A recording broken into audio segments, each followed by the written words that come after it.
আসসালামু আলাইকুম সবাইকে। সবাই কেমন আছেন? আশা করছি ভালো। এই তো চলে এলাম কলেজের পিঠা উৎসবে। বহু প্ল্যান প্রোগ্রামের পর ফাইনালি ৮ই জানুয়ারি আমাদের কলেজে পিঠা উৎসবটা আয়োজন করা হলো। এই বছর আমাদের প্রিন্সিপাল স্যারের ইচ্ছা ছিল যে কলেজে একটু বড় পরিসরেই পিঠা উৎসবটা করবেন। এর একটা রিজন ছিল।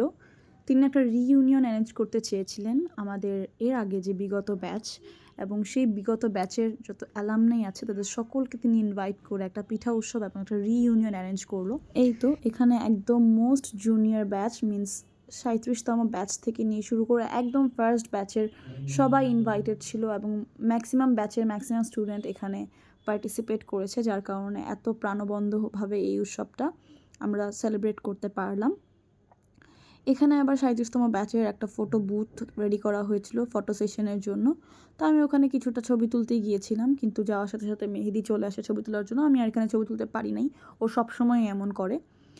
যাই হোক, এরপরই আমাদের গণস্বাস্থ্য সমাজভিত্তিক college of physiotherapy and health সায়েন্সের প্রিন্সিপাল, ভাইস প্রিন্সিপাল এছাড়া অন্যান্য টিচার, সাথে গণবিশ্ববিদ্যালয়ের উপাচার্য স্যার এবং আরও গেস্ট হিসাবে প্রফেসর ডক্টর আলতাফ সরকার স্যার এবং আরও অন্য অনেকেই ইনভাইটেড ছিলেন এবং স্যার নিজে হচ্ছে গিয়ে পিঠা উৎসবের উদ্ভাবন ঘোষণা করলেন।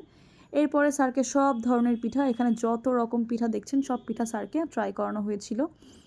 আর এই যে এরপরই প্রিন্সিপাল স্যার আমাকে ডেকে বলল যে তুমি স্যারদের জন্য উপরে একটু লাঞ্চের ব্যবস্থাটা করো, লাঞ্চটা সার্ভ করে দাও স্যারদেরকে। তো সেদিন আবার আমার ঢাকায় আসার কথা ছিল, যেহেতু সেদিন বৃহস্পতিবার ছিল। আমি আবার প্রতি উইকেন্ডে ঢাকায় আসি, তো আমি একটু তাড়াহুড়ার উপরেই ছিলাম। তারপর আমি প্রভাকে নিয়ে স্যারদের জন্য খাবারটা সার্ভ করলাম।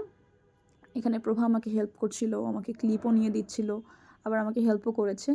যাই হোক, এরপরেই স্যারদের জন্য খাবারটা সার্ভ করে আমি আমার খাবারটা নিয়ে ঢাকায় চলে আসি। অ্যান্ড এখানেই আমাদের পিঠা উৎসবটা শেষ হয়। আজকে আমার ব্লগটাও এখানেই শেষ করব। সবাই ভালো থাকবেন, সুস্থ থাকবেন। আল্লাহ হাফেজ।